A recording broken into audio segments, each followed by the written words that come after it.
किसी ने क्या खूब कहा है, मुस्कान और मदद ये दो ऐसे इत्र हैं जिन्हें जितना अधिक आप दूसरों पर छिड़केंगे उतने ही सुगंधित आप स्वयं होंगे। नमस्कार दोस्तों, मेरा नाम प्रेम प्रकाश पांडे है। आज अपने चैनल पर एक नई बेहतरीन मोटिवेशनल स्टोरी लेकर के आया हूं।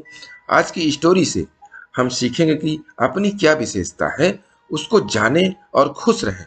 और सबको भगवान ने कुछ न कुछ गुण अवश्य दिए हैं जो कि इस संसार में अनोखी है। आइए इस बात को एक कहानी के माध्यम से समझते हैं जिसका शीर्षक है स्वयं की पहचान। एक बार एक मोर था जो बहुत सुंदर था। उसके पंख बेहद खूबसूरत थे। एक दिन खूब झमझम बारिश हुई और मोर नाचने लगा। नाचते हुए वह अपनी खूबसूरती को निहार रहा था, पर अचानक उसका ध्यान उसकी आवाज पर गया जो कि बेहद बेसुरा और कठोर था। इस बात का एहसास होते ही वह बेहद उदास हो गया और उसकी आंखों में आंसू आ गए। तभी अचानक उसे एक कोयल गाती हुई सुनाई दी। कोयल की मधुर आवाज को सुनकर मोर को उसकी कमी एक बार फिर एहसास हुआ। वह सोचने लगा कि भगवान ने उसे सुंदरता तो दी, पर बेसुरा क्यों बनाया।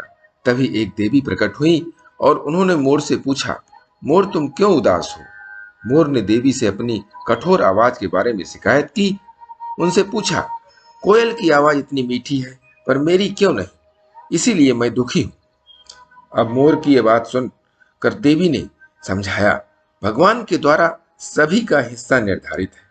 हर जीव अपने तरीके से खास होता है।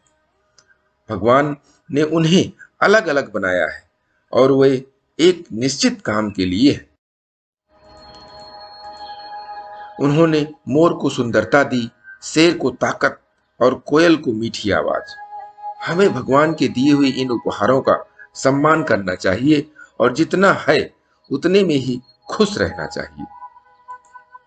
देवी की बातों को सुनकर मोर समझ गया कि दूसरों से तुलना नहीं करनी चाहिए, बल्कि खुद के हुनर की सराहना करनी चाहिए और उसे और निखारना चाहिए। मोर उस दिन समझ गया कि हर व्यक्ति किसी न किसी तरह से अद्वितीय होता है, अतुलनीय भी होता है। तो दोस्तों, इस कहानी से सीख मिलती है कि खुद को स्वीकार करना ही खुशी का पहला कदम है। जो कुछ भी आपके पास नहीं है उसके लिए दुखी होने के बजाय आपके पास जो है उसे स्वीकारें, उसे जानें और उसको और अच्छी तरीके से निखारें और उसी में अपना 100% दें और खुश रहें। किसी से आप अपनी तुलना ना करें।